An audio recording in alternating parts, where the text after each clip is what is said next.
Candidates to the stage, please.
Testing.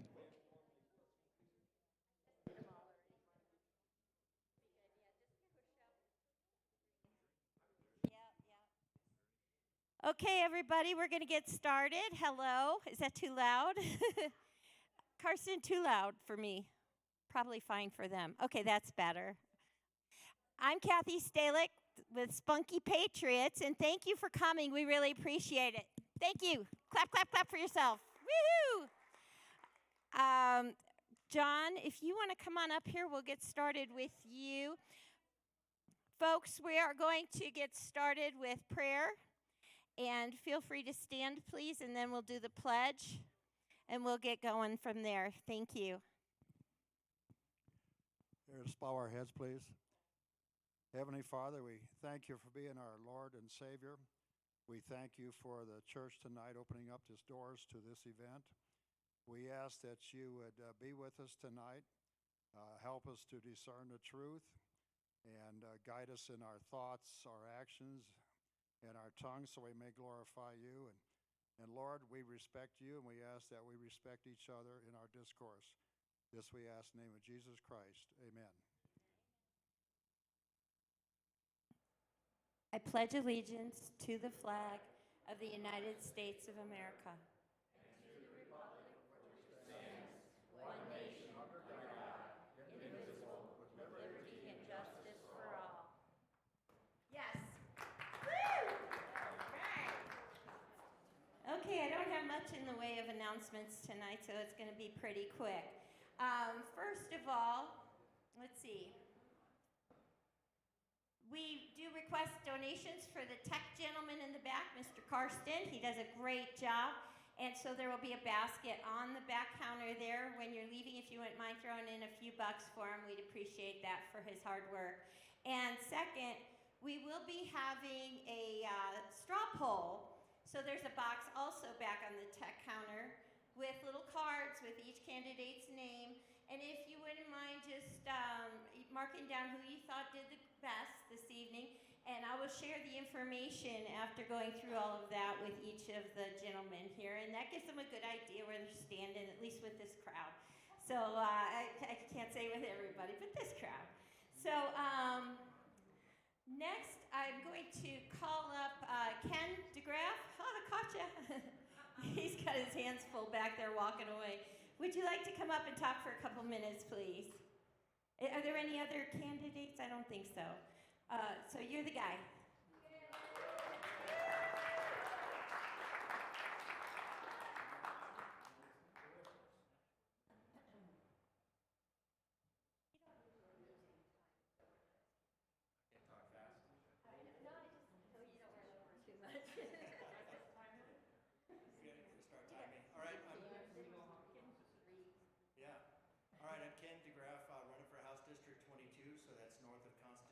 south of Research between Academy and Powers generally until the roads get kind of weird up north. So trying to run for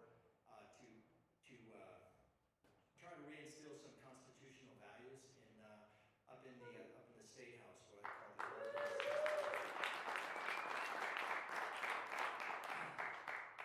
People ask why I want to run for office, and I can tell you honestly, I don't.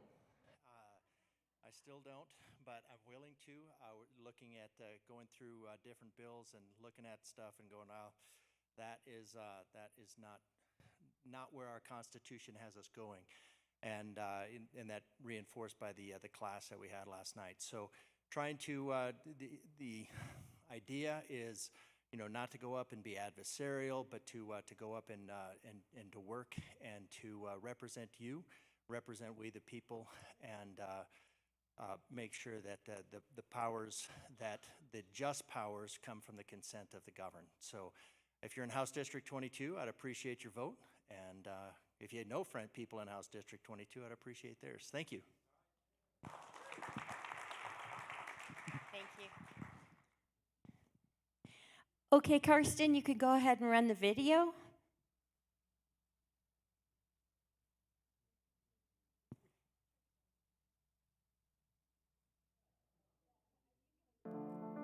So it's after the 2020.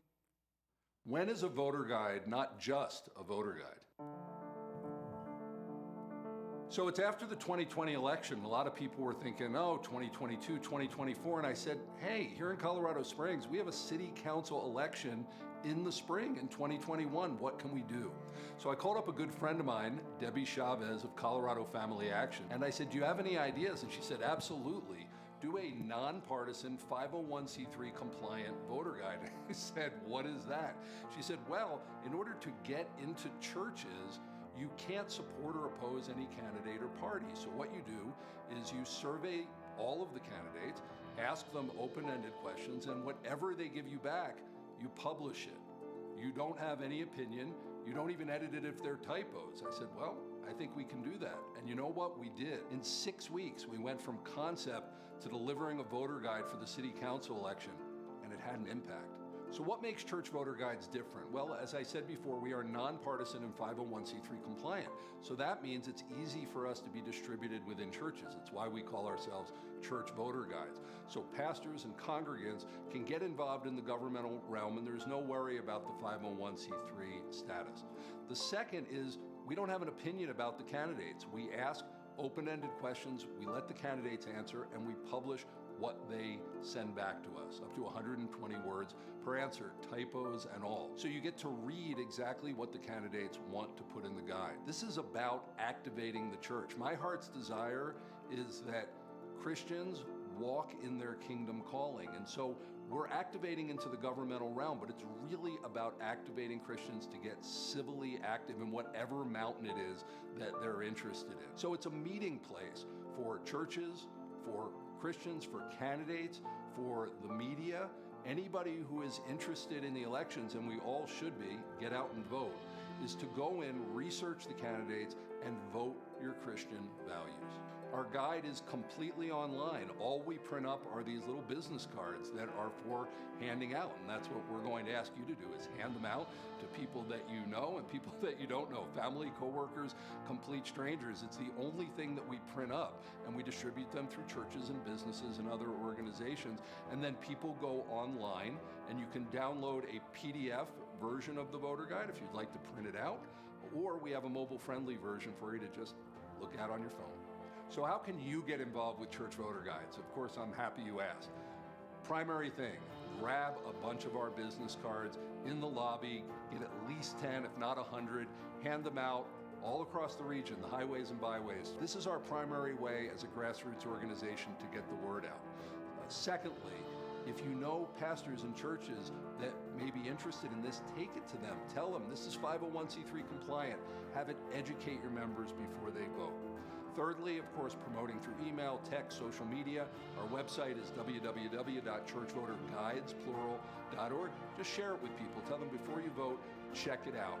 And fourthly, of course, donate so we have more resources And on our website, you can do that, so we have more resources. We're getting radio advertising and lots of other ways that we're reaching out to promote so that everybody in El Paso County and around Colorado and even farther will know about church voter guides. Local action does equal national and global impact. It's time to activate the church, because together we win.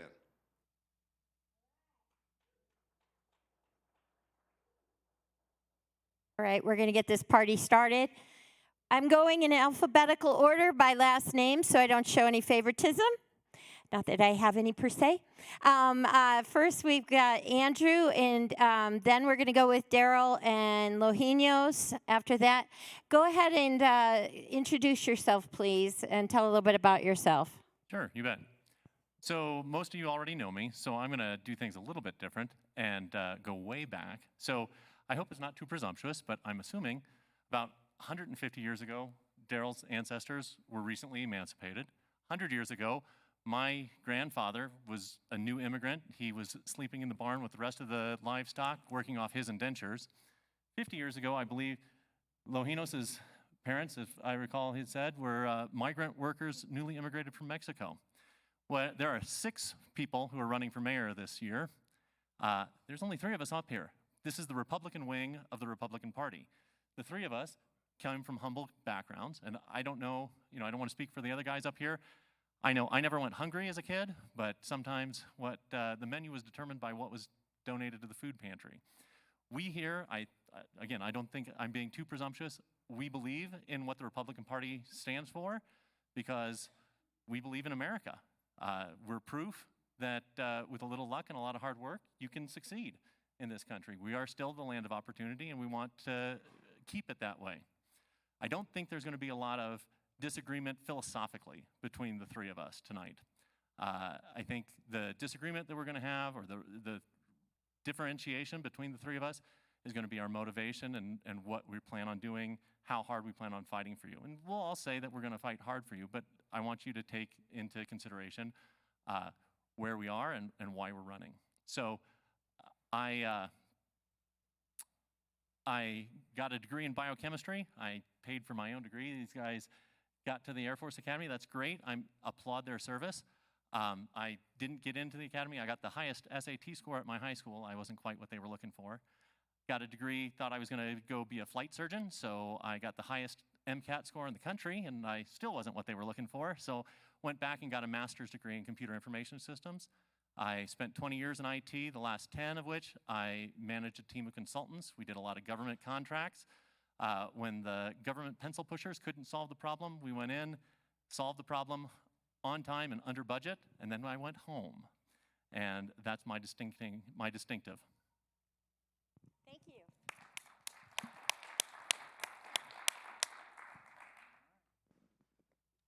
I was always taught to stand, so good evening. Yes. Hello. My name is Daryl Glenn, and I am an unapologetic Christian constitutional conservative that has lived in this community for over 5 decades. And what I want to make sure that you understand is the proper reason why I am running. I have been blessed. My wife and I talk about Colorado Springs, and I want to share with you a conversation that I had last week with somebody that has lived in this community for a very long time. And they said Colorado Springs has lost its luster. Colorado Springs has lost what has been special about it because they're concerned about crime. They're concerned about how much we're growing and that we've lost our identity. See, my wife and I believe that Colorado Springs is anointed. We serve God. Jesus Christ is our Lord and Savior, and we believe that we've been called at this point in time to help lead this city because there are challenging times that are ahead of us. There are challenging times, whether it's globally, nationally. What we need to do now is focus in on what we can do to solidify Colorado Springs because Colorado Springs is the beacon to be able to lead us out of the challenges that are ahead. Now it's ironic how the pundits are saying that a recession is going to happen. And it's ironic when you start talking about the forces that are happening globally and what the impact is with regard to climate change and what is going to happen in our communities. We need to do better. And it is going to be my job to be truthful with you and tell you that there are tough times ahead, but we can do that. But I want to make sure my number one priority is to make sure that Colorado Springs is the safest community in the nation. That we are going to protect ourselves from federal and state government encroachment, and that we are going to be prepared to be able to be leaders locally by being sustainable when we start talking about supply chain issues. Thank you. Good evening. Thanks for coming out. Thanks for hosting us here tonight. So I'm Lojinos Gonzalez. I'm asking to be your next mayor of Colorado Springs. I was raised as brought up by immigrant parents who came from Mexico, who believed in the American dream. They immigrated here, became citizens, and they stressed that upon me. This is the land of opportunity, and I absolutely believe it then, and I believe it now and today, because this is the greatest country in the world.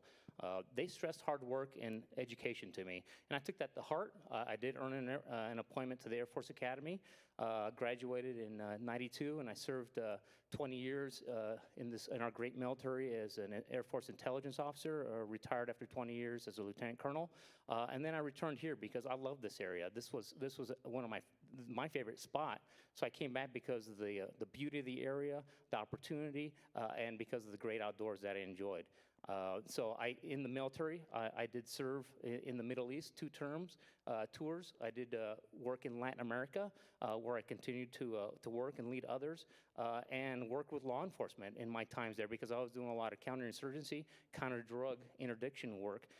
And I'll tell you, I probably worked successful as an intelligence officer and leading the detachment there in collections, and helping in the rescue of 3 Americans who were held hostages for over 5 years by insurgents in Colombia. And that was absolutely the highlight of my military career. That was the 2nd of July in 2008. 2 days later, the 4th of July, you better believe I've never seen any fireworks any brighter, any flag wave any bigger and louder than I did that night, because of what we did to help our Americans and come back home. After I retired from there, I came back. Well, my last assignment, I worked on $100 million projects in the military. I was the deputy intelligence director, and so I led many and worked on large-scale projects. Retired, moved back here. I became a middle school teacher, and then I was elected, where I have always had a record of being a strong, solid conservative who will always work for you and to fight for our liberty and your rights. Thank you. Oh, one last thing. I'm a Sunday school teacher and lecturer in my church. I love my God and I love my country. Thank you. Something I forgot to mention earlier is I did invite 3 other candidates. Wayne Williams, I sent an email to him and did not hear back. Yemi Mobilad, I invited him. He is unaffiliated. Is that what you call it? Okay. Independent. And he unfortunately had too busy of a schedule. And then I also invited Sally Clark. She said she wasn't announcing until after the elections, but I guess she changed her mind this week. So we might be able to see them at a future time. And that's why they're not here this evening. Okay, this is a most basic question we're going to go with here. Why do you want to be the mayor of Colorado Springs? We'll start with Daryl. Thank you for that question. I want to be the mayor of Colorado Springs because it's time to lead. I am concerned about the safety of this community. When I'm out talking to people, they're scared. Recently, we had 3 homicides in one night. We need to do better, and we need to lead. And it is my goal, and I'm going to dedicate my efforts to making sure that we are the safest city in the nation. It's also important for us to make sure that we prepare for what's coming. We need to prepare for tough times, and we need to reduce our dependence on the federal and state government. I am going to stand up for home rule authority. I believe that we are the safest and strongest when we stand up for home rule authority and fight back against government encroachment. And all you have to do is look at how COVID policies played out and how it was able to manipulate behavior into areas of your life that you never thought were going to happen. And I'm here to tell you that if I am your mayor, that will not happen. We will not accept contracts that require us to basically succumb to COVID and do those types of things. We are going to stand firm with regard to home rule authority and stand up and say, we are going to be the defenders of freedom and liberty. We're not going to allow the federal and state government to infringe upon those rights. We're not going to be so dependent on the federal government where we need to rely on those funds, because I believe that we're strongest when we do things locally. We're going to be a safe community. And we're going to be a place where people look at us again and be like, I remember what Colorado Springs, they have that luster back. It breaks my heart when people come to Colorado Springs and be like, I grew up here and it doesn't look like I used to.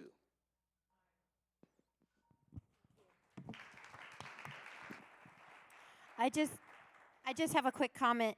Please feel free to clap if you hear something you really like. It's so quiet out there. I'm sure they'd appreciate any input you can give when they're speaking. Thank you. Go ahead, Lohinos. Thank you for the question. So I've always believed in serving our community. So that's why I served in the military. That's why I still serve in the church. That's why I still, I mentioned I was a school teacher. I still substitute teach every now and then because I want to be able to work for that next generation. The people that our children, our youth, we want to make sure that this community remains a great community. And in the last couple of years, we have seen with some of the state government actions that have hurt our community. And so we have seen that increased crime. We have seen government overreach. We have seen where parental rights have been challenged in our schools, in our churches, and closures. And these are things we need strong leadership. And I believe that over the last almost 5 years as a county commissioner and as my time in the military, that I have demonstrated that. And I believe I can bring the right kind of leadership to make sure that we stand up for our community so that we maintain those dear conservative values that we have here for the people like you and others in our community, that we can continue to be that light and that beacon for others to help this community.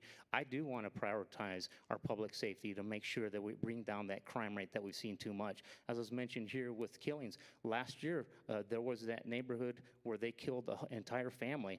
That was 3 blocks from where I lived.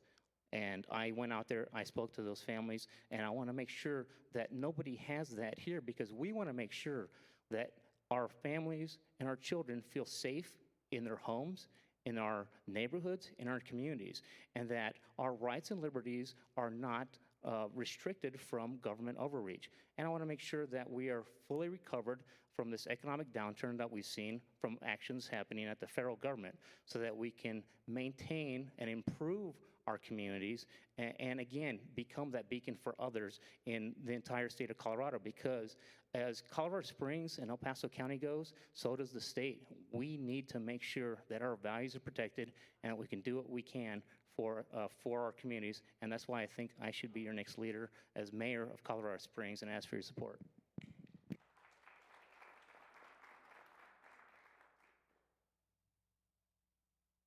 Well, I just want to echo Ken. I don't really want to be mayor. I am willing to be mayor, and I really think that we need to not have career politicians in there. Just because somebody's got an R after their name doesn't mean they're going to fight for the values that we have. They might say that they have these values, but boy, you know, that next run, we got to keep the money flowing. We got to keep the political alliances going. You're not willing to stand up for the real hard fights, because I'm looking for my next run. I'm looking for the next election instead of being willing to go and do what needs to be done. So that's why I'm willing to do it, is because I just didn't see anybody in the race that had my values and wasn't looking for their career advancement. So I agree with these guys. I say, you know, I'm a small government conservative, and if you want to disagree with me at the federal, state, or county level, that's okay. But you just can't get around the fact that city government's completely unnecessary. There's plenty of people who live outside city limits, Black Forest might not be your cup of tea, but it's not a desolate wasteland. There's only 3 things the city should be doing. That's public safety, public works, and public parks. And we've been failing at all 3 of them. We're 200 officers down. Like they said, Colorado is #1 in the nation for car thefts and for bank robberies. And we're 200 officers down from where we should be. That's obscene. How can Colorado Springs, the most pro-cop city in America, have a hard time recruiting police officers? We've got more military in this area than any place outside of the DC metro area. How is it that every single separating soldier and airman don't at least consider coming to work for us as cops? It's obscene, the leadership failures that we've had. Potholes are left unfilled. Instead, they spend hundreds of millions of dollars on replacing sidewalks that are perfectly fine. Wayne Williams, who is chair of the utility department, is going to raise your utility rates 30% because they want to shut down the cleanest coal plant in the country. Because, is it for environmental reasons? No, it's because his corporate sponsors want that property.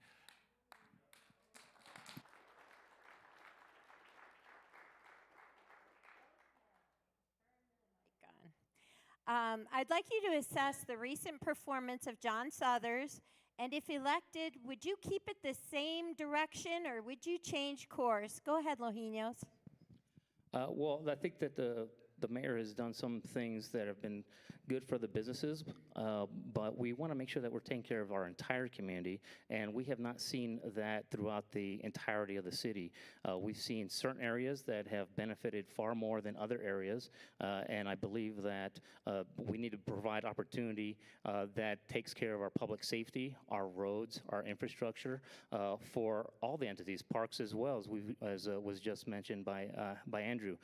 These are the kind of things that I want to improve on, because we have seen areas that have not gotten the support that they've needed. And I want to make sure that we're getting support to everybody. So that's why I've been the county commissioner and one of the electeds that have had the most town halls, so I can get your feedback so I can know where we should be putting our priorities. Normally, the feedback I've gotten is public safety, roads, park, transparency, and keeping those utility rates down. As was mentioned here, decisions over the last several years have spiked your rates, and I want to make sure that we stop that. We've seen tax raises that have occurred because of Mayor Suthers that he supported, and I think they have a strong enough budget where they didn't need some of those tax raises, and I don't think they need any more of those. The budget has increased almost 1/3 just in the last several years, so we need to put a stop to that, and I'm going to oppose any new taxes or tax increases, because they have just been taxing you way too much. As was mentioned, Mr. Williams has supported all those tax increases, and I want to make sure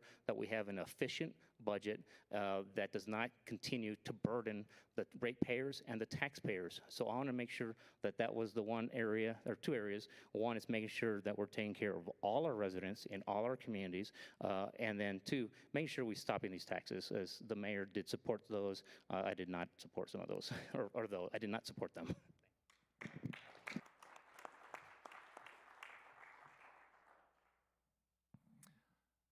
So when I first started consulting, I thought, oh, people are paying me for my expertise. My job is to go in there and tell people how to run their businesses.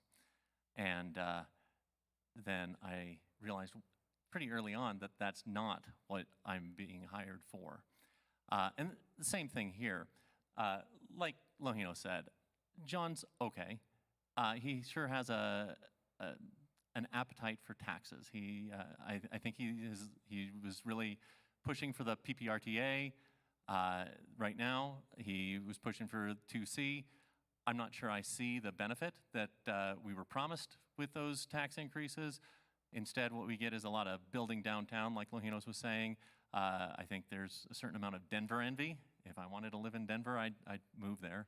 I don't need Colorado Springs to be Denver. So there's certain favored industries that have been granted, that have been benefited, that rather than the people. So I agree mostly with Lojinos. Like I said, we probably would. So my point on all that is that if I'm a consultant, I come in, give you some options on what you can do, and then I listen to the business owner. If I'm mayor, then you guys decide what taxes do we put? Here's, we'll provide the level of service that you want. It's not up to me to drive those. It's not up to me to advocate.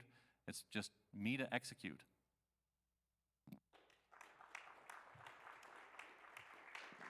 Well, experience matters. So I'm proud of being a retired Air Force Lieutenant Colonel 21 years. I'm proud of serving on City Council for almost 8 years.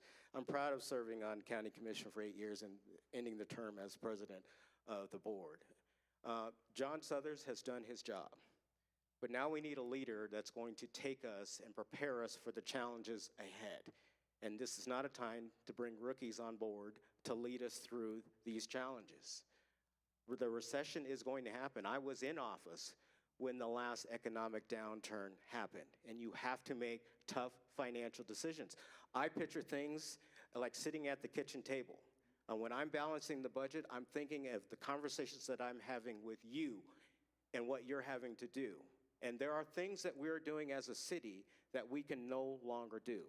We need to reduce our dependency on federal and state help. We need to be investing locally to make sure that when we're talking about essential goods and services, that we are doing those here locally. The mayor needs to get off his butt and actually go out there and talk to people about the value of being a police officer and tell them that they are appreciated and that they will be supported. That's something that I'm willing to do. It's about leading. That's what's important. When you think about what's coming ahead, we need somebody that's going to stand up and be like, not in my community. You are not going to come to my community and threaten my family. Everybody here, I view you as my family. And I'm going to dedicate all the necessary resources to make sure that you have the experience that I had when I was a kid. My mom was able to say, look, go, just make sure you're home when the street lights come on. Can't do that now. That's going to change when you elect me as mayor.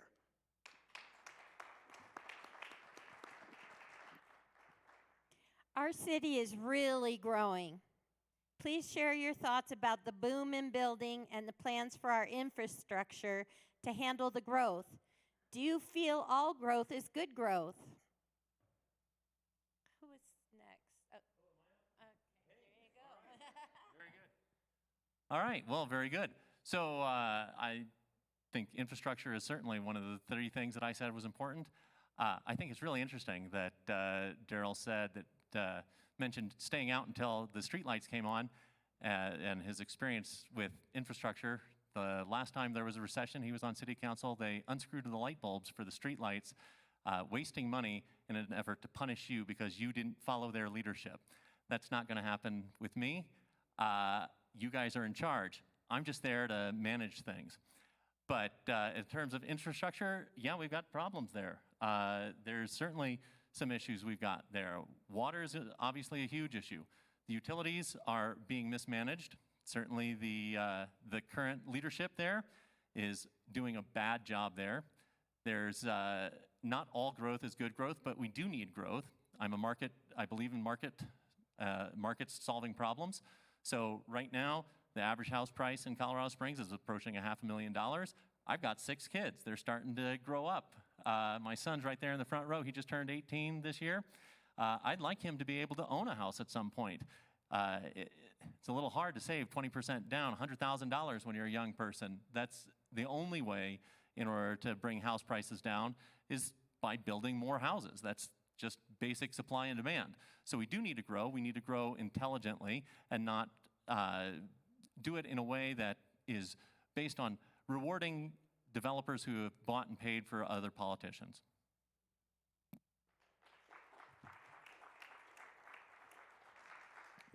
You know, I actually agree that you don't want to reward developers for, because there are politicians that, carry out that will. And the fact is growth is going to happen. The one thing that we have to recognize is the importance of property rights. I am not going to put artificial constraints in place where the government controls growth. But I think it's important for us that as we grow, that we're looking at whether or not it's sustainable. Number one, from a water standpoint. because our water supply is absolutely in jeopardy. And we need to make sure that we are tying development to whether or not that is going to basically impact our water supply going forward with what's going to happen. I also think it's important to be honest with people when you start talking about housing. You might not be able to live here. It is not a fundamental right that you get to live here. And I know this is a foreign concept, but we cannot put the government hand on the scale and be like, we need to do something to make sure that housing is affordable so that you get to live here. I don't know about you, but when I moved into a community, I kind of looked around and I was like going, hey, can I afford to live in this neighborhood? And it was like, I looked at my budget and was like, no, I might have to go live somewhere else. We want people to live here, but we also need to make sure we understand that there are market forces that dictate that. My concern is more if you're living here, that you're safe, that you can actually park your car in your driveway and don't have to worry about your catalytic converter being taken. So growth is going to be tied to our sustainability and whether or not we have enough public safety infrastructure to be able to do that. So I agree with you in point, but we're not going to disband the city and be like going, hey, I'm going to run on a platform where we don't need city government anymore. City government actually has a function with regard to being able to provide public safety and infrastructure.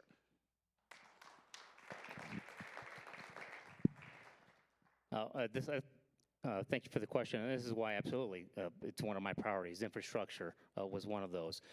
And we got to make sure that because we've seen the housing unaffordability happen. But again, you don't want government overreach. But what we want to have long-term plans that allow for strategic and smart growth. So areas where you're not growing in areas where you have no essential services, fire or police support. You want to make sure that these are in smart areas. So we want to come up with plans. Again, you don't want these government mandated areas, but we want to come together and talk about this. That's why, as a county commissioner, just in the last couple of years, I pushed for and we passed and updated our water master plan. That's why we did a land use master plan, so that we're making sure that these areas of growth are in areas that are sustainable and smart. We want to make sure that we take into account the concerns of citizens, whether it's a wildfire on the western urban interface, or if it's out on the plains, or we have water concerns, or evacuation issues and traffic patterns, things that matter to the community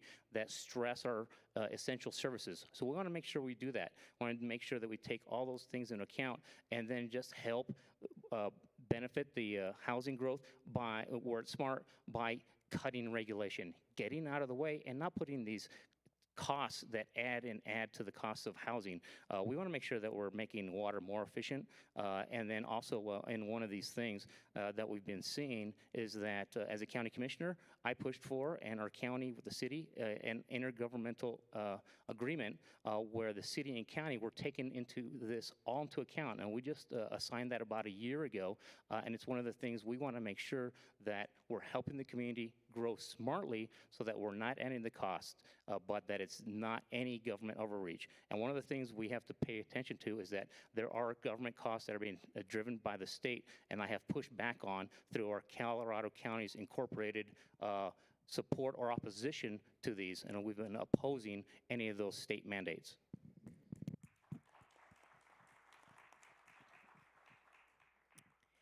Okay, we'll start with Daryl. What is your position on International Coalition of Local Environmental Initiatives? Avoid it like the plague.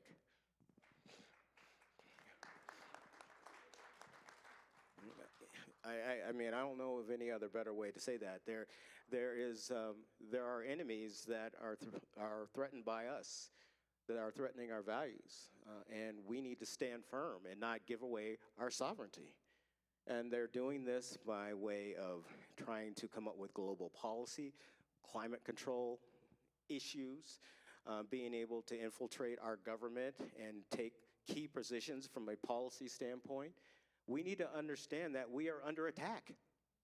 Our values are under attack, and we need to recognize that. And my wife and I spend so much time trying to get people to wake up and realize that we have a challenge ahead of us, But the first thing we need to do is recognize that our way of life, our values, if you're a believer, that's under attack. If you drape yourself in the flag, which is great, that's under attack. This call for a global government is absolutely real. And that's why it's so important as mayor that you need somebody that understands the big picture, but then actually comes up with a tactical plan on what needs to happen at the local level. And that's why it's so important to not be so reliant on federal and state funding. That's why it's so important to invest in your local community and make sure that you're sustainable so that you're almost putting a shield of protection around you. So when they come after your food, and they come after your energy, and they come after all those things that you hold dear, that we've actually come up with a local solution for doing those things. That's my purpose of why I'm running. I'm not running this to fill a resume. I've been blessed.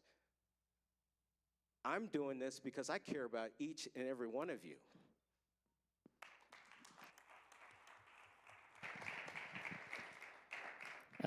Thank you, and I would absolutely oppose that. Absolutely, we need to have strong leadership that pushes back against any overreach, whether it's international, federal, or state. We want to make sure that we have local control, and we want to make sure that we have strong energy policies that protect our residents and make sure that we protect our ratepayers. Because if you've seen in the last several years, our rates keep going up. They keep going up because of bad decisions done at the federal level, state level, and in some cases, you've seen some of the people voting on utilities board who say they're conservative, who keep voting liberal. And we need to make sure that we're making smart decisions that protect our ratepayers, not give incentives to any other entities, organizations, or state. And that's why I think you want somebody of a record of fighting that overreach. When Governor Polis did his mandates and shutdowns, I was there fighting from day one, trying to reopen our businesses, oppose all his overreaches. I was the one, you can look it up, just with County Commissioner Lojinos Gonzalez. I will not comply, and you'll see I absolutely told the governor I will not comply. I was on John Caldera's show, The Devil's Advocate, saying the exact same thing, and when he came out with additional mandates, I went out and I said, guess what? No disrespect, but you can take your mandates and stick it to the governor. I literally said that, and it's out there. I have the record of standing up for you, standing up for our residents, standing up for our taxpayers, and I'm going to continue to do that because we need somebody who's willing to be a voice for you and push back at the international level, federal and state level. Also, I mentioned Colorado Counties Incorporated. I have been the conservative voice who has always been opposing these type of mandates, and when I see them, I oppose them, I highlight them. At the utilities board this past week, they were trying, or there's discussions early on trying to pass a bill that would likely benefit one local developer. Well, guess what? I went and testified because that's not right. We need to make sure we're taking care of you, our residents, and ratepayers, not special interests. Thank you.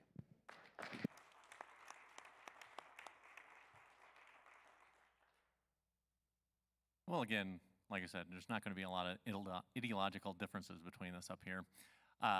Obviously, the fact is that the global elite think never let a crisis go to waste, right? So whether it's a flu or a environment or whatever pretext they can come up with, it's always another excuse to try to run your life.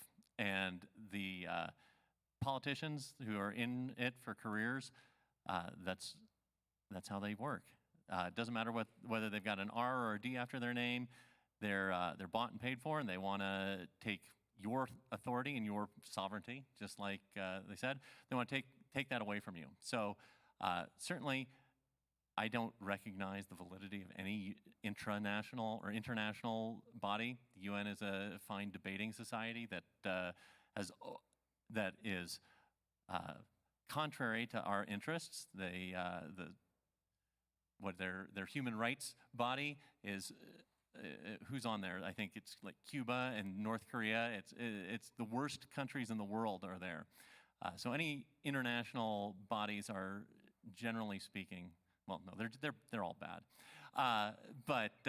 So I would never give away federal sovereignty or state sovereignty or personal sovereignty, and that's a big issue. Obviously, it is the right and the duty of lesser magistrates to interpose when someone at a higher level attempts to usurp your authority. I would obviously do that. And I would also stand up for it myself. So when the mandates came down and said, if you're unessential, then you have to shut your doors, well, I just ignored that. So, and so that's who I am.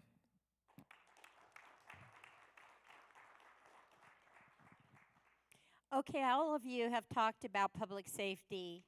What is your plan for public safety as crime is on the rise? Do you have a plan put together? Go ahead, Lojinos. Thank you. One of the things we've got to make sure is we're supporting our law enforcement, men and women in blue, and making sure that we're and our first responders as well.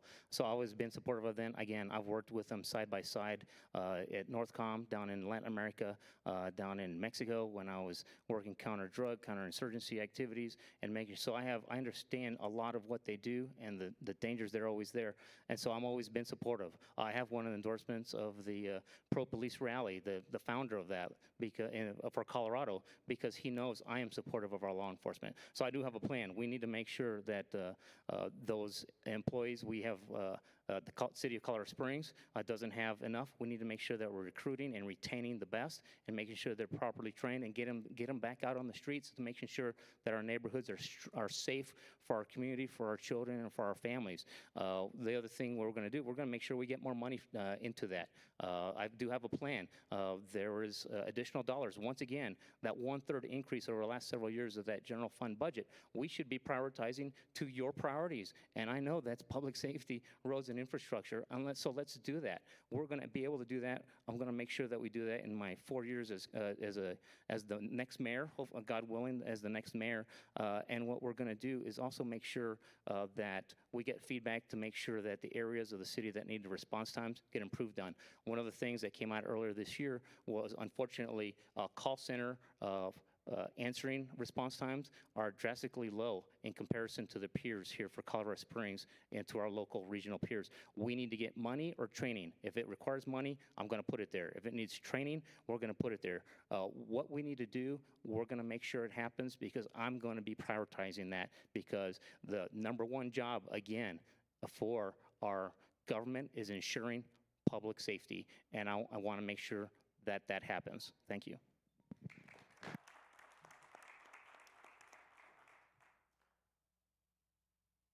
Yeah, like Lojino said, the city budget is higher than it's ever been. There's more tax revenues coming in by a ton than we've ever had before. And how we have fewer police officers than we need is just, it's unreasonable. And the reason, of course, we all know, is that cowardly politicians don't back the blue. So, Lojinos, I love you, but how come, as a county commissioner, you're not putting your mouth or your money where your mouth is? The sheriff's underfunded or understaffed as well. You're in a position right now to do something about that. I'd like to see some more action rather than talk. But recruitment obviously comes, there's a couple of things that you need to do. We need to recruit, and the only way we can do that is to make sure that they feel like the politicians have their back, that they're not going to just throw them under the bus, again, to make sure that they can get their next election. I don't know if I said this tonight, but I am not going to run for re-election. That's my promise, because it's not a career for me. It's just a service for me. So I don't have to worry about my next election. I'm going to do what needs to be done to make sure that the police recruits know that I'll have their back. But we also have to root out endemic corruption and the good old boy network that exists with people who've been in office for a long time. So I'm a little disappointed in our sheriff's race. Joe Roybal posted video of himself bribing people on his website, and there's no pushback on that. How am I supposed to go into minority communities and say there's not a two-tier justice system in this country or in this city when there's clearly a two-tier justice system in this city? So there's an outreach that needs to happen there, and empowering you as the citizens to take an active role in policing your own communities. That's also a huge important factor there.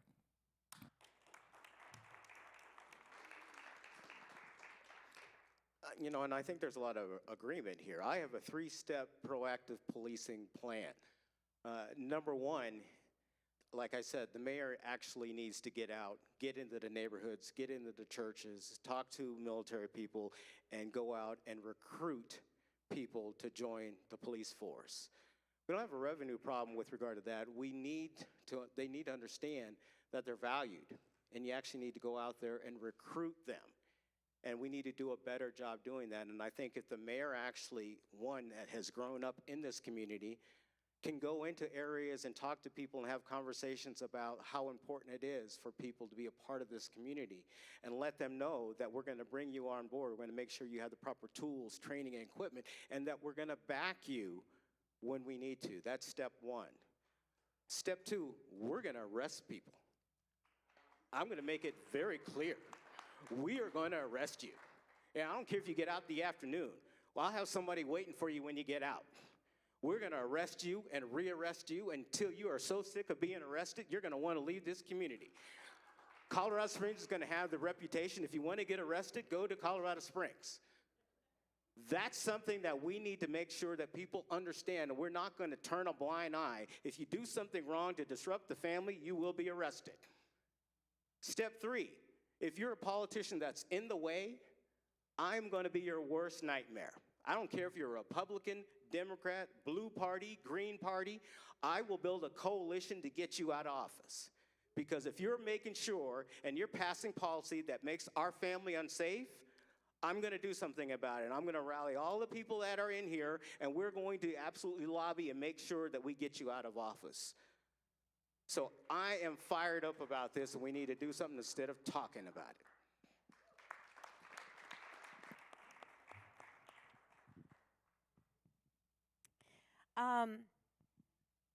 What role does the city have in ridding us of illegal aliens? Daryl's next, right? I think. Yeah. Was it you? Sorry. I told you I might do that. Go ahead. Cracking me. Well, the city obviously has a role to play there. So the federal government obviously is the authority with regard to enforcing our borders, but like I said earlier in a previous question, when the federal or a higher level of government is failing to do their job, then it's the right and the duty of lesser magistrates to stand up and do it for them. So yeah, the city has a role to play in enforcing immigration law. There are limits to what the mayor can do. Obviously, I'm pretty sure it's not legal for the mayor to deport people, unfortunately. But I think a lot of things can be done. I think that what Abbott and DeSantis have done is a nice idea. We can take some people who don't belong in this neighborhood, and we can offer them a bus ride or an airplane ride to some place that would be a more hospitable environment for them. So I think that's a perfectly legitimate thing that we can do. I think that it's important that we enforce immigration law when it comes to employment. We all know that there are certain industries that are that recruit heavily among illegal immigrants, and the city can enforce employment law there and make sure that people who are having jobs have a legitimate are legitimately here in the first place.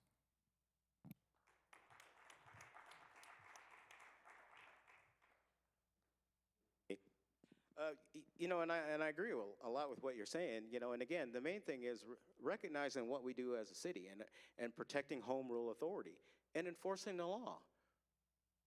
What a concept when you actually look at what the law is and strictly apply what the law is to everybody. I don't care. Well, Colorado Springs is a welcoming community. I don't care who comes through here.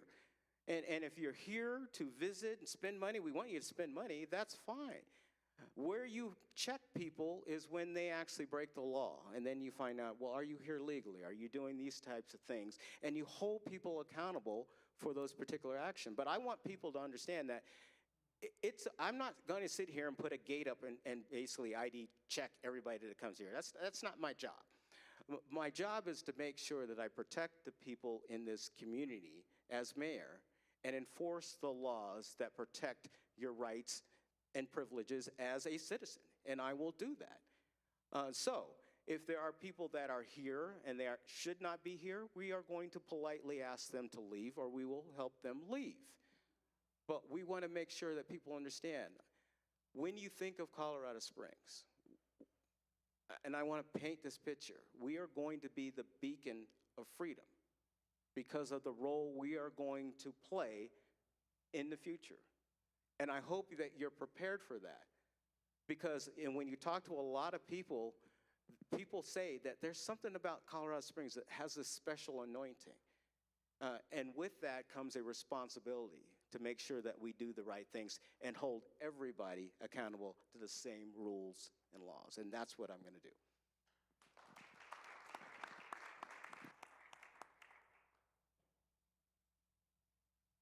Thank you again. And again, my parents were legal immigrants, so I'm pretty conservative on this. Nobody should be jumping the line, right? We're going to make sure that people are following the rule of law, because that's what we do as a country. And at the federal level, again, it's not the mayor's job. You know, they should be defending our borders, right? And so we should make sure that we're following the law. We are asking people to follow the law. We should not encourage or incentivize any actions that encourages that to happen, such as we keep seeing at the federal level. We need to make sure that we hold accountable any businesses that are illegally hiring people and not following the practices, not following the law, because that's what we need to do as a community, is make sure we're enforcing the law and we're supporting our law enforcement agencies, and we want to make sure that we work with those agencies that would have jurisdiction over this, because again, as was already mentioned by Andrew, may not be within our jurisdiction, but we want to make sure people are following the law, we want to uphold the law, we want to make sure people are not taking advantage of our community, and I'm going to stand up for our community and make sure that that does not happen. Now, with my last couple seconds, is mentioned something about the police. I do want to correct something with the recent Sheriff's Deputies Academy graduation class. The Sheriff's Department is at full strength. So El Paso County is at full strength. I just participated over the last couple months, a community police forum with our community, because I'm involved. I was the last chair, before I came off the board, of the Colorado Springs Police Oversight Committee, the public safety, how those money gets funded. I was asked to participate in a city committee because of the great work I do have working with law enforcement. I am endorsed by the Colorado Pro Police Rally founder, and I sponsored a nationwide resolution at National Association of Counties to protect qualified immunity. And as much pushback as we've gotten with qualified immunity at the national level, that I got that passed with 78% of nationwide counties, because I support our people in blue.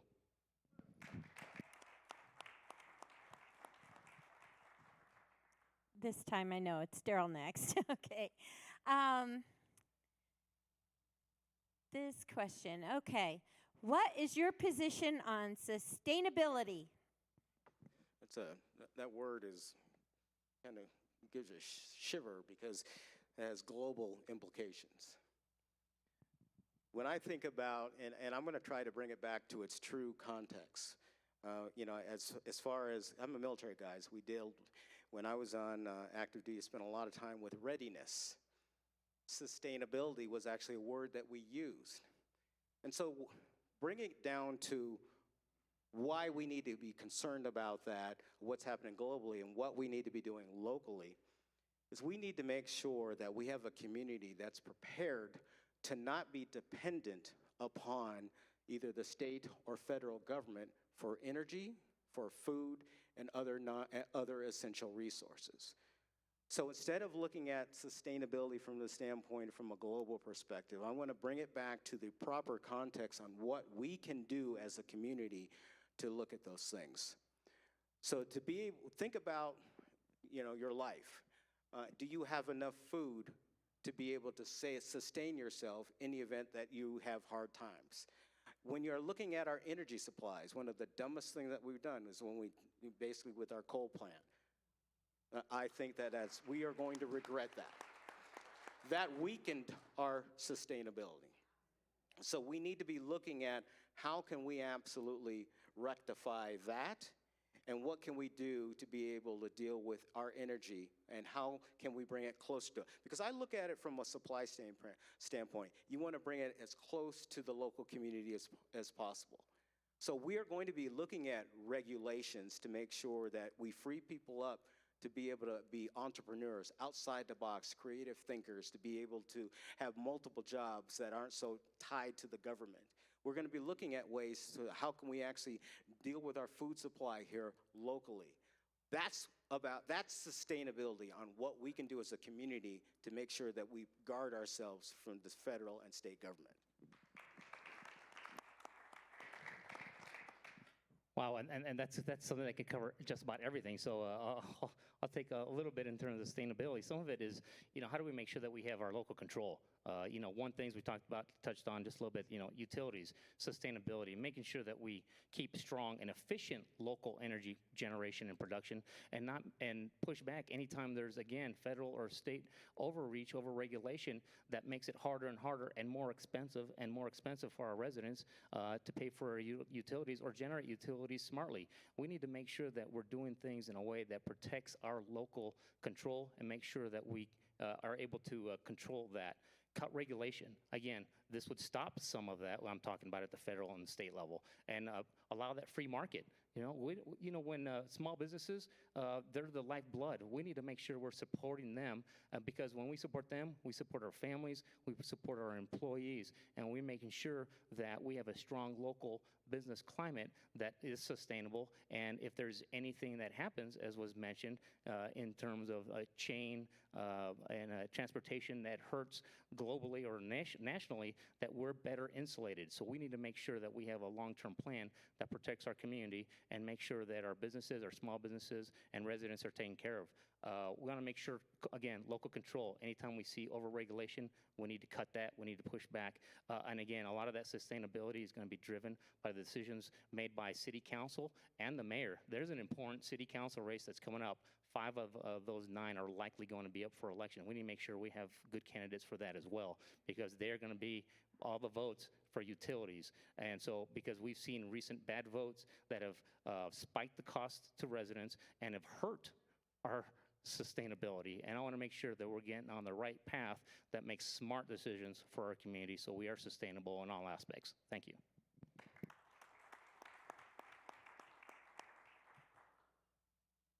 I'd like to echo what the other 2 guys up here said is, yeah, when the left says sustainability, well, what they mean is not what that word means. What that word really means is self-reliance, like these guys were saying. So it starts with you, right? So do you have some food stored up at home? Do you have some emergency kit? The city has a role to play there as well. Obviously, decommissioning the coal plant was completely moronic. Not only is coal a lot less volatile than natural gas, it's also stockpilable. You can go grab a few trainloads of coal and have it on site. It's produced right there in Wyoming. Is where all that coal is coming from. So the fact that we destroyed sustainability in the name of environmentalism is just, it's absurd. And it's obviously not even true. It's not like somehow the magic genie is there and energy just comes from nothing. That's another problem that we have is I think you should have solar panels on your house. That's great. You're more self-reliant if you do that. But there's regulations involved there that shouldn't be there.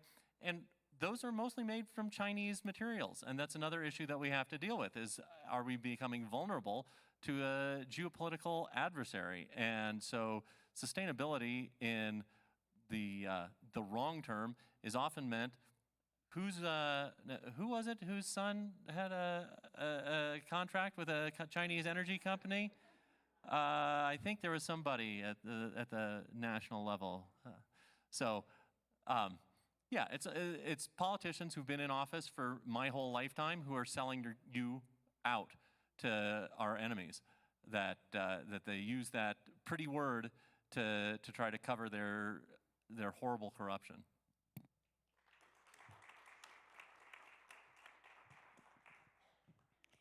Okay, during the pandemic, Our city locked down to the detriment of small businesses, education of our kids, and mental health of our citizens.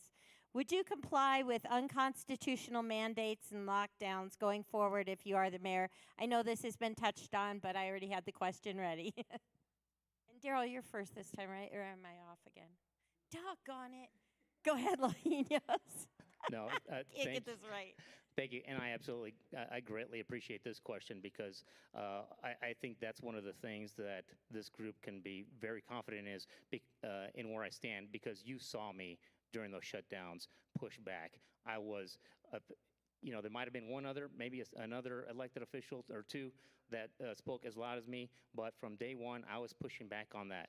Of all the candidates, I don't know, who here has a victory at the Colorado Supreme Court against Governor Polis as related to his overreach? I do. I asked our county commissioners to support me in suing and joining a lawsuit against Governor Polis on one of his election overreaches. I did everything I could to push back. I'm not a lawyer, I can't give legal advice, but when the churches were shut down, I absolutely told them that you have legal standing to sue and need to be very specific. Sue because they're shutting you down while they're keeping liquor stores and marijuana stores open, and that's how they won, on that same legal advice, because I understood the Constitution at the state and the national level that what he was doing was overreach and unconstitutional, and I did. You can go back, look it up. Who told him to stick it? I did, with his mandates. I told him I will not comply, and when he did that last mask mandate, I was very specific, and I told everybody I could. I know it's unconstitutional. Guess what? Governor Polis knew it was unconstitutional. And how do I know that? Because every other mandate he did, he pushed through Colorado Department of Public Health and Environment, and guess what he didn't do? He did not have it backed up with a CDPHE policy, because he knew he would lose in court. So he hoped people would comply with that last mask mandate, and I told everybody it was unconstitutional and explained exactly why it was unconstitutional, and I'm going to continue to fight for you, because I will be the mayor that supports you, our rights, and our liberties. Thank you.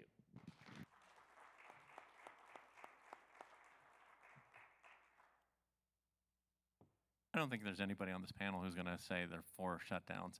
So we'll just dispense with that. But like I said, I just ignored the mandate myself, didn't pay any attention, So no, I certainly wouldn't expect you to do something that I wouldn't do myself. That's just ridiculous. So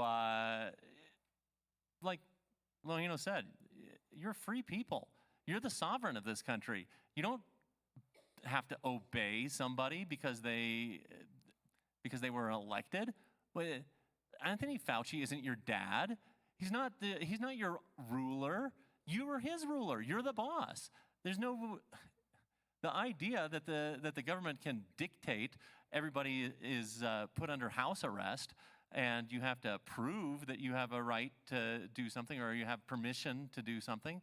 That's obscene and absurd. And not only would I not enforce it, but again, you have to help people to understand that they aren't subject to the whims of some would-be tin pot dictator. So, thank you. Yeah, and so as mayor, not only would I not enforce it, but I would publicly tell everyone, don't obey.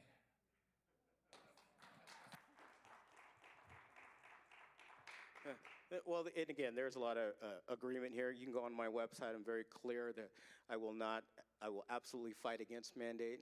I will absolutely fight against contracts. But the one thing that I want to be very clear on is people in power right now have already opened the door with these American Rescue Plan dollars. I applaud what you've done, but you're sitting on the board of commissioners and in the city. And they've opened the door by accepting these COVID dollars, and they cannot sit here and guarantee you that the federal government isn't going to be able to come in here and impose a mandate. They have opened the door. And we need to call it like it is. I love the stance that you can say that, but it's one thing to take a stance and say, hey, I'm going to fight against that. It's a whole different thing when you turn down the money, which hasn't happened. And that's what I'm talking about doing. And I'm talking about looking at all of our contracts and being very clear with you and showing where our vulnerabilities are in the fact, like, because these dollars were tied to COVID, there is a potential that they can come in here and impose these mandates. They can come in here and tell you, if you're a contractor, you have to get vaccinated. The only way to guard against that is not take the money. And very few politicians say no. Show me a politician, we're sitting here patting ourselves on the back, show me a politician that said no to the COVID dollars.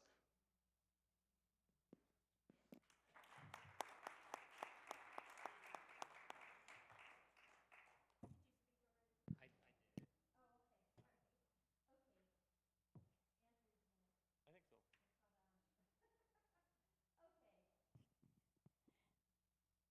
What experience do you have with large budgets?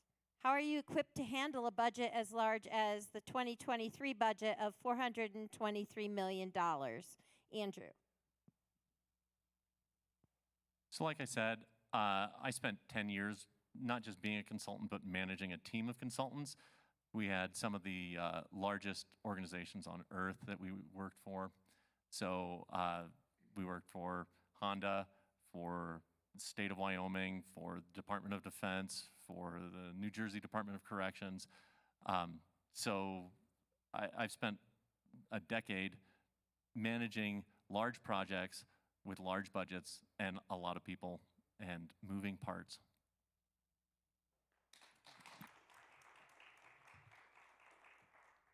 This is pretty easy. Out of everybody up here, I have the most experience managing the public's money. And I have the record to back it up. You can go in there and look at it from the amount of time that I spent on city council, and you also sit as the utility board with the billion-dollar budget there. From time as being on a county commissioner and was actually in the position to be president. The one person that can say that up here.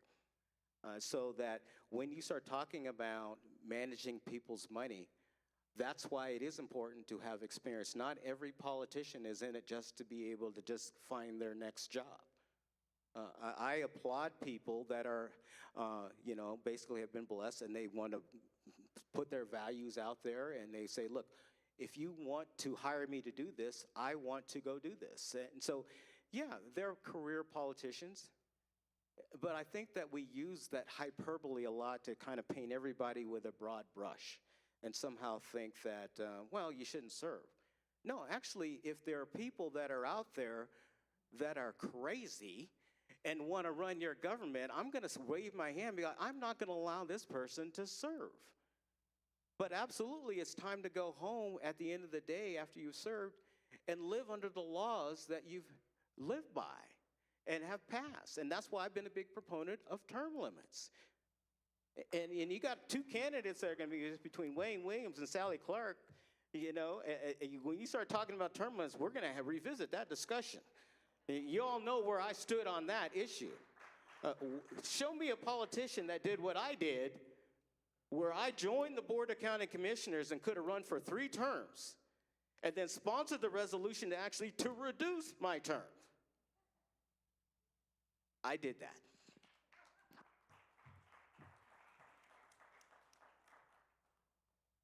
Thank you. I think in the military, again, I was the Deputy Director of Intelligence at the headquarters for the Intelligence, Surveillance, and Reconnaissance Department, basically the Department of Intelligence for the Air Force.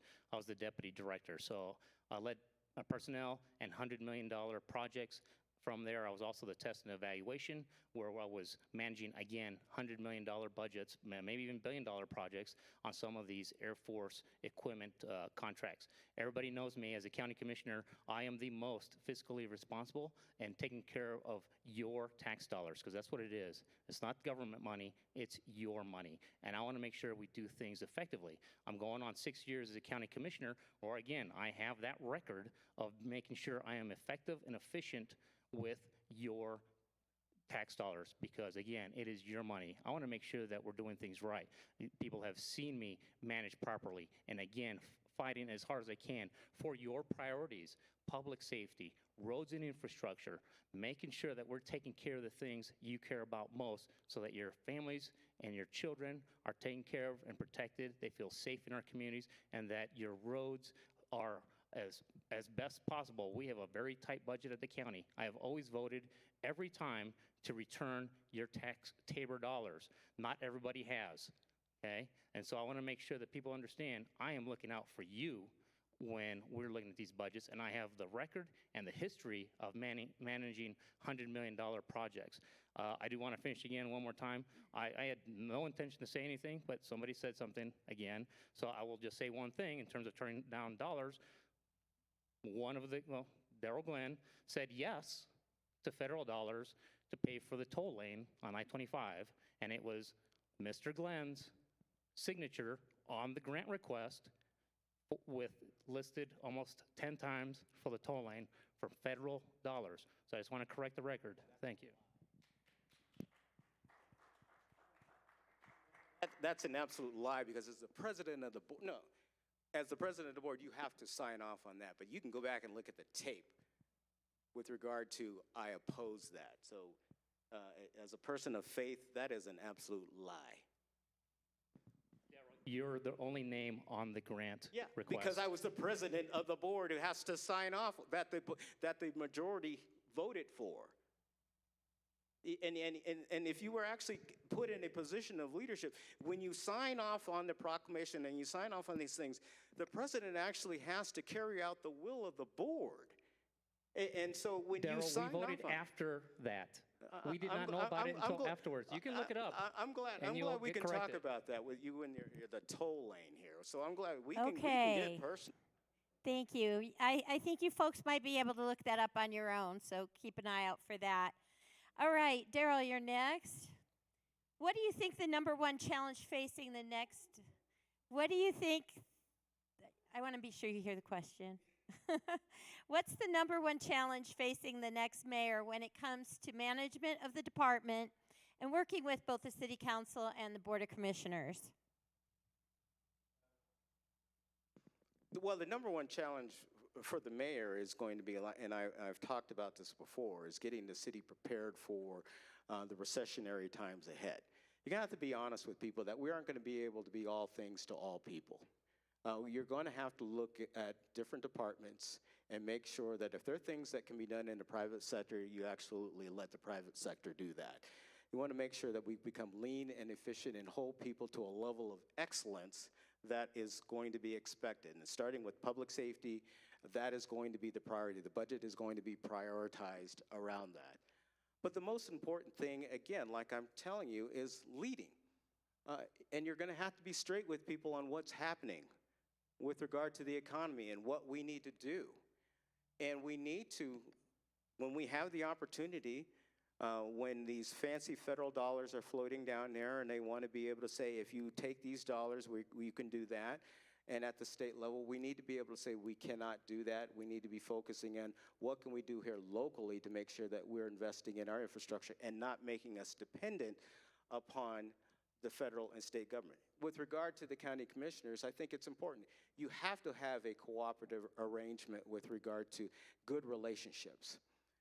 But you need to make sure that you stand firm, because as a city, you have home rule authority, and you need to act that way and protect the citizens so that you're actually fighting for their rights, and that they know that when you come down to being challenged with regard to government coming in trying to implement things at the local level, that you can fight back against that. But I want to make sure that you understand, again, we are going to be the safest city in the country, and that is the #1 priority of mine. And I want to make sure that you feel safe and your family feels safe each and every day.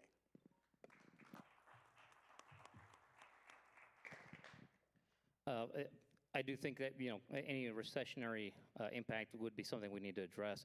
I do think still the long-term growth and water concerns is going to be, and utilities, power generation is going to be a concern going forward, because we are already now the largest county.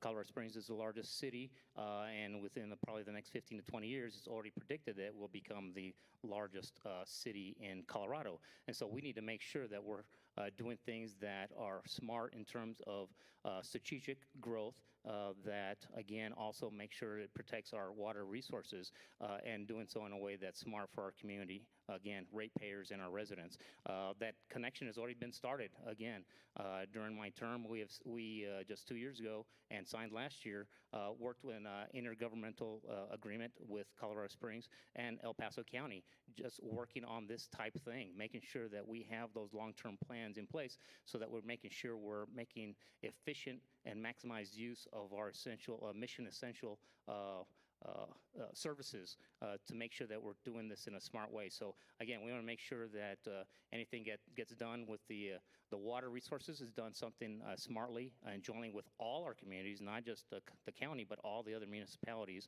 as well. And then utilities, even though the county doesn't have any utilities, well, guess what? A lot of the development and building of utilities infrastructure is happening in El Paso County. So we need to make sure that gets done in a right way, whether it's generation in any of the traditional power plants or any new type of power generation, that it gets done smartly and collaboratively.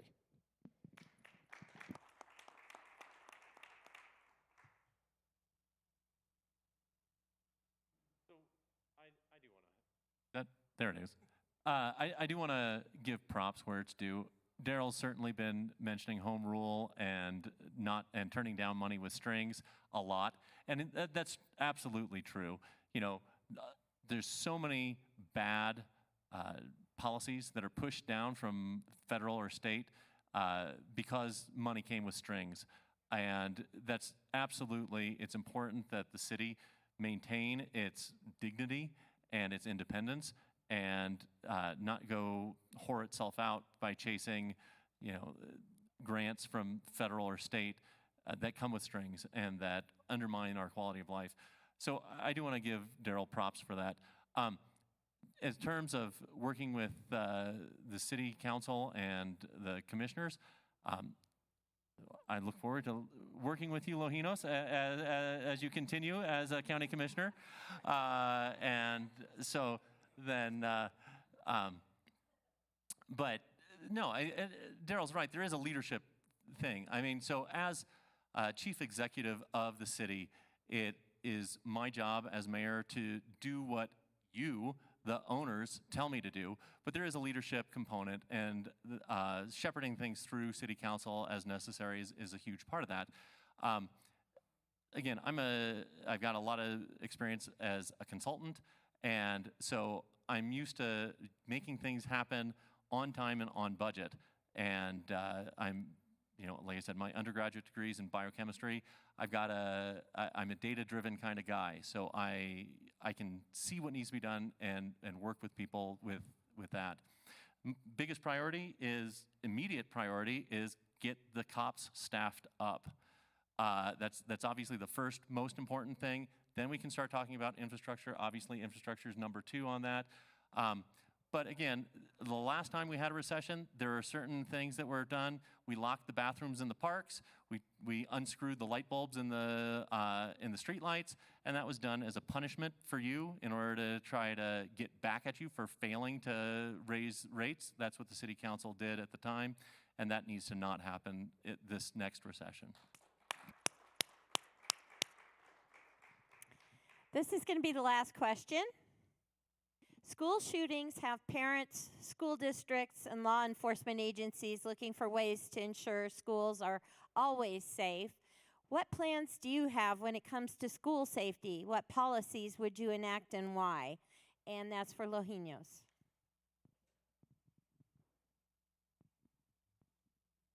Well, thank you again for the question, because again, as we talked about, we want to make sure our youth are protected and we're doing what we can for our community. I was a school teacher, so I did see this, and we need to make sure that we have policies that protect them.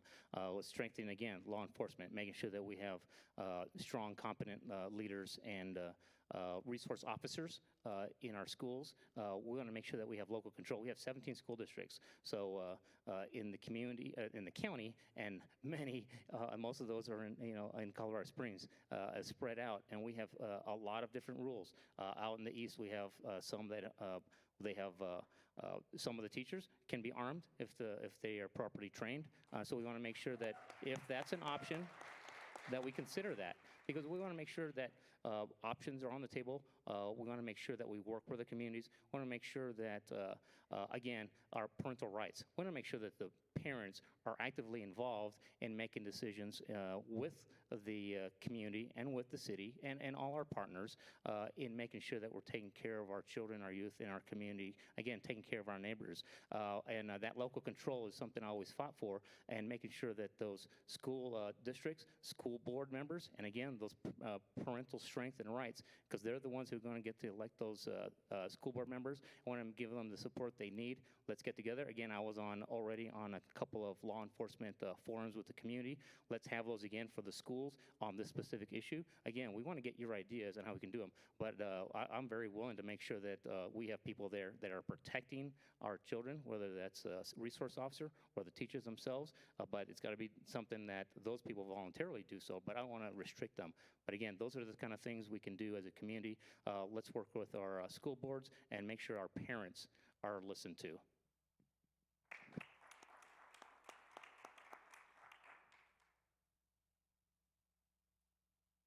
So yeah, I agree with what Lohino said there. You know, if there's anything that we've learned over the last few years, it's that the public school systems do not have the children's best interests at heart. With the distance learning and the gun-free zones that that we have. Like I said, I've got 6 kids. We homeschool because we think it's the best choice. I would like to encourage people who can. I understand that not everybody has that option. Some people just simply can't homeschool. School choice is a huge part of that. Like Lohino said, making sure that parents know that they're the ones who are in charge, that school districts don't try to run roughshod, that the school, the unions don't try to enforce their ideology on children and override the parents, designating them as terrorists, as has been done. So parental involvement is a huge part of that. I think that, again, arming teachers who are willing to undergo the training necessary for that is a huge part of it. I can guarantee you that if I'm mayor, we won't have another Uvalde. They will not wait. The cops will not wait an hour and a half outside protecting their own butts and letting children be murdered. That's not going to happen if I'm mayor. So then there's other things that you can do in terms of, again, encouraging parental involvement. That's a huge part of that, and not being afraid to report someone's aberrant behavior because you're afraid that somehow they're going to be you're going to be a bigot against a differently abled person who wants to go who's talking about shooting up a school.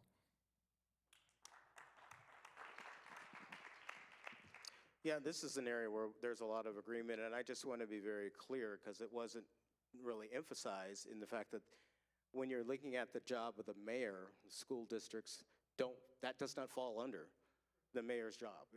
But I think it confuses people because there are some places that it does, and that's where experience matters, because we're also teachers and educators. When you start talking about being a leader of the city, you need to understand and make sure people are clear about roles and responsibilities so you can hold the proper people accountable for doing their job.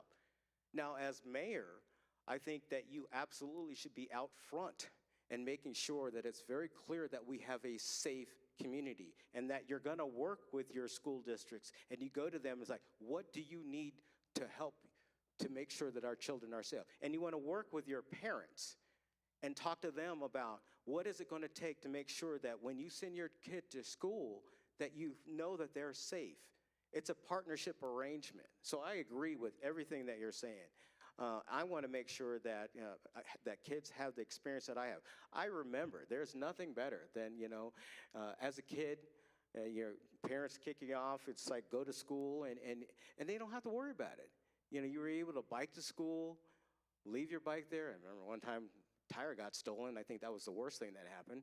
But I was able to come home, and you weren't worried about being in an unsafe environment. You weren't worried about school shooting. Those days, that used to happen as far as that quality of life where kids felt safe at school. That wasn't that long ago, ladies and gentlemen. And we need to get back to that. And that's what I'm talking about. And as the mayor, you need to send the message that that's what the expectation is. And that's what we deserve as a family.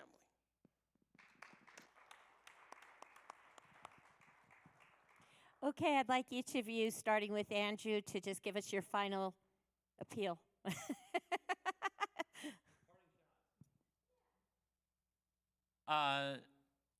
Okay, I wasn't really expecting a closing statement, a summation. So this is coming off the hip here. So again, like I said at the beginning, there's not a lot of ideological disagreement here. We all agree with most of these things, at least in theory.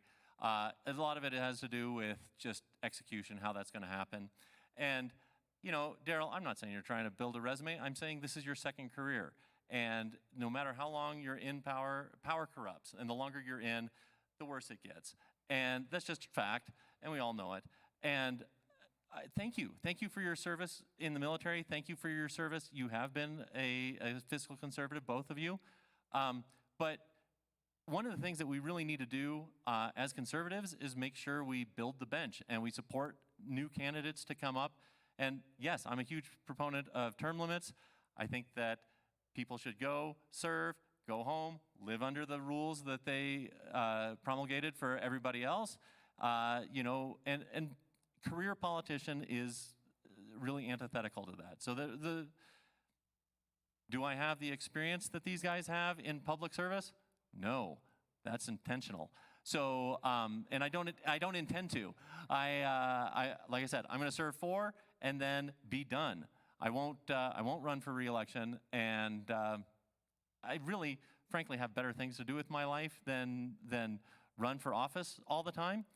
So I'm running because I'm willing to serve. I'm willing to put you guys first and do it for 4 years, and then go back to doing my job. If that's what you want, I appreciate your vote. If you think something else is more like what you want, then maybe what you want isn't up on this stage.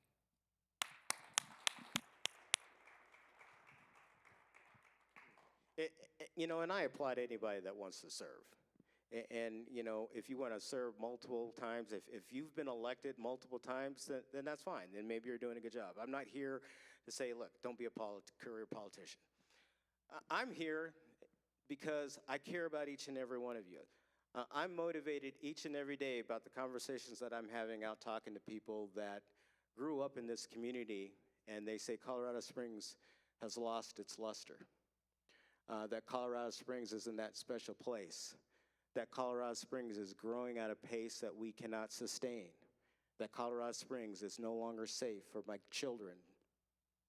That Colorado Springs used to be business friendly, but now we're actually implementing policies that actually prevent us from having economic prosperity.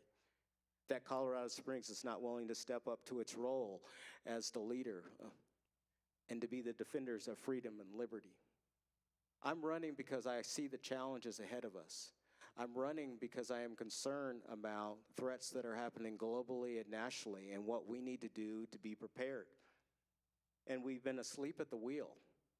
And I'm here to sound the alarm that it's time to get busy, that it's time to realize that we as a local community have a role in setting the example of what we can do when we are united behind a cause of protecting the individual freedom and liberty of Colorado Springs. And that's what I'm going to do. And I'm going to fight each and every day doing this. There are things that I'm doing in my private life that I am perfectly happy to continue to do. I have been blessed. I have a beautiful wife that's down here that, trust me, if you ask her, this is the last job she wants me to have. But she understands that God has touched us and that we have a very special place and we have a calling to stand up and be that shield. And that's what we tend to do.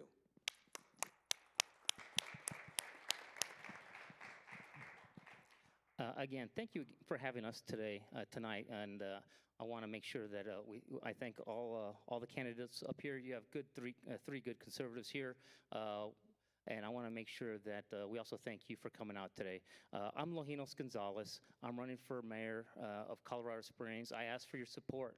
I believe I have a proven record and track record of leadership, conservative values, and being a voice for our community, because really that's what the next mayor of Colorado Springs should be. He or she needs to be your voice. And I want to make sure that people have representation that's looking out for our residents, not looking out for special interests, not looking out for anything else, but for the best interests of the residents. And that's why we want to have these feedback sessions. We want to have the town hall, so we're listening to you and we're making good decisions on your behalf. That's why I have always prioritized public safety, roads and infrastructure, transparency in government, and limited government, because I want to make sure that we're taking care of you and that we don't see the overreach here locally that we see at the state or at the federal level. We want to make sure our residents feel safe in their communities, that our youth are getting educated well. As was mentioned, that's under school districts, but we want to make sure that we have the right type of environment that people love to be in. This is a place I came back to because I love this area. It's beautiful, it's a wonderful community, and we need to support each other. And I believe that experience in leadership through the military, as someone who's been in business as well, making sure that we've helped our youth as a teacher, somebody who's a proven record supporting our veterans. I'm on the State Board of Veteran Affairs. I'm on the Mount Carmel Board. I'm supportive of our law enforcement, and I want to make sure we're doing the best for you, because I'd like to serve and be your voice. I'm Lojinos Gonzalez, and you can go to gonzalezformayor.com if you'd like any more information. Gonzalezformayor.com is a Z in the middle and a Z at the end. Thank you, and God bless. Okay, folks, there's a straw poll box right here. If you could put your cards in there so these guys know how they did. The other thing is, on the back counter, remember there's a basket back there to please help pay for the tech help we had this evening, throw in a few bucks. And then lastly, can you all stand up and give these guys a hand? We got a great 3 prospective mayors here.